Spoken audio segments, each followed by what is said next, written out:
السلام عليكم، ازيكم يا شباب؟ ايه الاخبار؟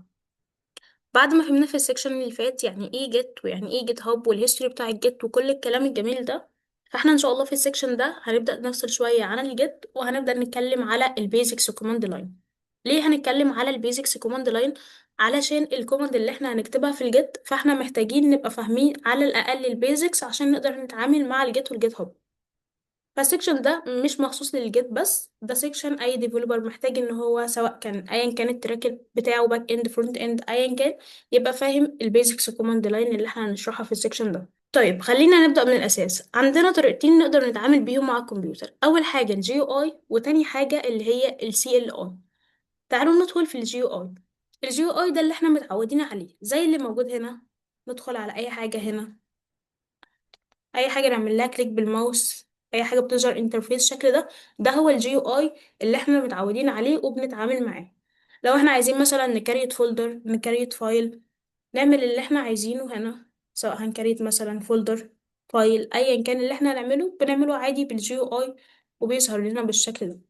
طيب ايه الطريقة التانية اللي احنا نقدر نتعامل بيها في الكمبيوتر؟ هي السي ام دي. بالنسبة للسي ام دي او السي ال اي، هنا انك بتتعامل مع الكمبيوتر عن طريق كوماند بتكتبها او اوامر انت بتكتبها.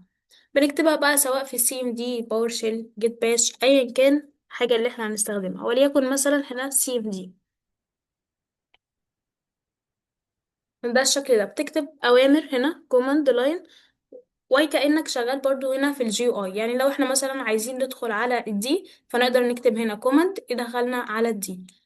عايزين نكريت فايل برضو هنعرف ازاي احنا بنكريت الفايل بدل ما نعمل هنا في الجي يو اي بالشكل ده، مثلا نيو فايل او فولدر او ايا كان.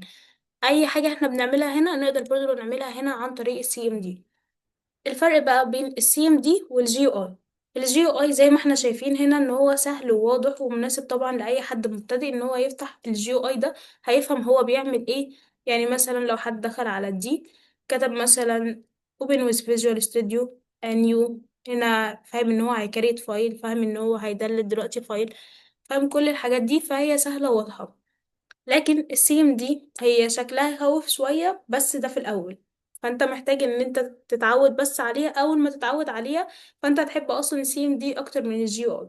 وحاجة تانية، انت تقدر تعمل بالسي ام دي حاجات مستحيل ان الجي او اي يعملها، في حاجات تقدر تعملها بالسي ام دي لكن الجي او اي ما يقدرش يعمل الحاجات دي. طيب ليه استخدم بقى اصلا الكوماند لاين وانا عندي جي او اي؟ سؤال منطقي جدا. طب ما اصلا الجي او اي سهل وبسيط، طب ما اروح للسهل وبسيط، ليه اروح بقى اتعلم السي ام دي؟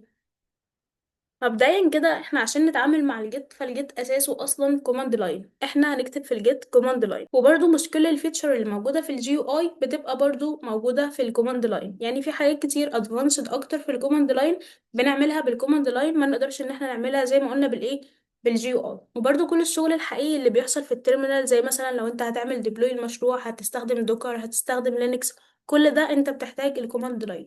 فطبعا الكوماند لاين بتعمل شغل كتير اكتر بكتير طبعا من الجي او. فدلوقتي احنا هنبدأ نتعلم شوية بيزكس عن الكوماند لاين وبعدين هندخل بقى نشوف ازاي احنا هنستخدم الكوماند لاين مع الجيت والجيت هاب.